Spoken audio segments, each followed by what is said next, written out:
Imagine a famous kung fu monk caught in a corruption scandal.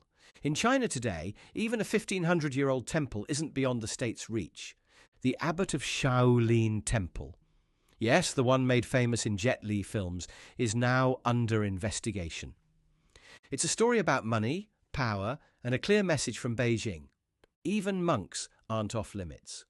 Shi Yongxin, the 59-year-old abbot, built a global brand out of a sacred monastery. They called him the CEO monk. Now he's accused of embezzling temple funds, misusing assets, violating his monastic vows by maintaining relationships with women. He allegedly fathered at least one child. The fallout, his Buddhist ordination has been revoked. An ancient institution, once famed as the birthplace of Kung Fu, is now at the center of a national scandal. Chinese authorities moved fast. Several government agencies launched a joint probe. Even the temple itself acknowledged the claims in a public statement. The Buddhist Association of China, the state-run religious authority, issued a sharp rebuke. They called Xi's behavior extremely deplorable. Spiritually and politically, they stripped him of everything. It's a steep fall. Xi once sat in China's National People's Congress, the country's parliament, for nearly 20 years. The case is framed as a moral crisis. Officials accuse him of seriously violating Buddhist precepts. That includes long-term affairs and an illegitimate child. This isn't just about a monk's misconduct. It's about restoring the image of Buddhism and showing that no one is untouchable. Government statements stress legality. Punishment, they say, is in accordance with the law. Even top clergy must answer to the state. Here's a twist. Back in 2015, similar allegations surfaced. The temple dismissed them as vicious libel. But this time, the charges are coming from inside the system. That's a major shift. And yes, the public is watching. A related hashtag on Weibo, China's version of Twitter, has already racked up more than 560 million views.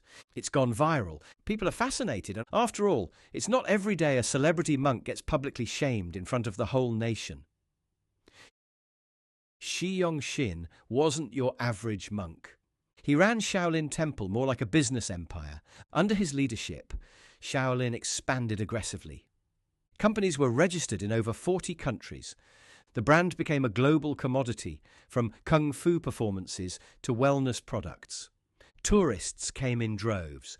Monks performed acrobatic shows. The temple sold branded teas, trinkets, even martial arts academy courses.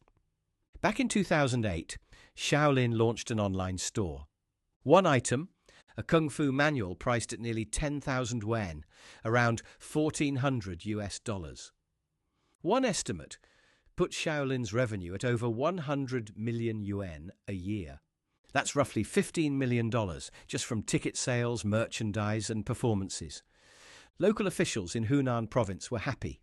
The temple boosted tourism and brought prestige. Everyone had something to gain. Xi became a national figure.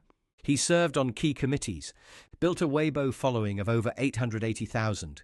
He rubbed shoulders with CEOs and officials alike. He even compared Shaolin to Disney. If America can export Disneyland, why can't China export Kung Fu? That was his pitch. For a while, the state bought in. Xi was promoted within the Buddhist Association, seen as a modern monk for a modern China. But that blend of capitalism and faith always walked a fine line. So, why crack down now? What's the signal here? Beijing's line is clear. No one is above discipline. Former Global Times editor Hu Xijin called it the most sensational case of corruption in a Buddhist temple in years. He added, "In today's China, there is no place that can be considered a safe haven for corrupt practices." Translation: whether you're a tech billionaire, a mayor, or a monk, the anti-corruption drive applies to you. This fits into a broader pattern under President Xi Jinping. Ethics and law must apply everywhere, from the boardroom to the monastery. State media is pushing the morality angle. It's framed as a spiritual cleansing, a warning tale: stray from virtue and the state will act. But there's more here, a power dynamic. In China, the government controls religion. Religious leaders serve at the state's discretion. Through groups like the Buddhist Association, Beijing can appoint or remove abbots. So when Xi was defrocked, it wasn't just about ethics, it was about power. The party is saying, even temples fall under our authority, no exceptions.